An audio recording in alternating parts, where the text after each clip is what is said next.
সকলের বাড়ির মায়ের জন্য, কারণ এই গানটা এমন একটা গান যে গানটায় সত্যি কথা বলতে আমার নিজের এবং আশা করি সকলের এই গায়ের পশমটা হয়তো কাটা দিয়ে ওঠে, এমন একটা গান। আর যারা আমরা মাকে ভালোবাসি, বিশেষ করে আমি আমার মাকে খুব ভালোবাসি, সারা জীবন আমি চাই আমার মা যেন আমি এরকমই ভালোভাবে ভালোবাসতে পারি।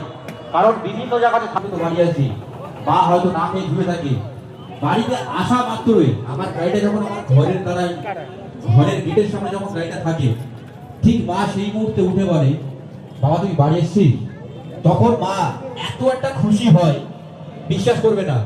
হয়তো আমরা বুঝতে পারি না অনেকে, কিন্তু যাদের দুটো তিনটে ছেলে দেখবে মাকে তারা ভালোবাসতে চায় না, বাবাকে তো দূরের কথা, কিন্তু আমার বাবার সঙ্গে প্রচুর ফাইট। আমার বাবা একটু ব্যবসা করে, তো সেই কথা হবে, তো আমার বাবার সঙ্গে প্রচুর ফাইট হয় আমার, মানে ছেলে বাবা একটা বন্ধু যেমন ঝগড়া হয় তেমন অনেকটা ঝগড়া হয়। তো চলো, আর এই গানটা বিশেষ করে যারা মাকে ভালোবাসি আমরা, আশা করি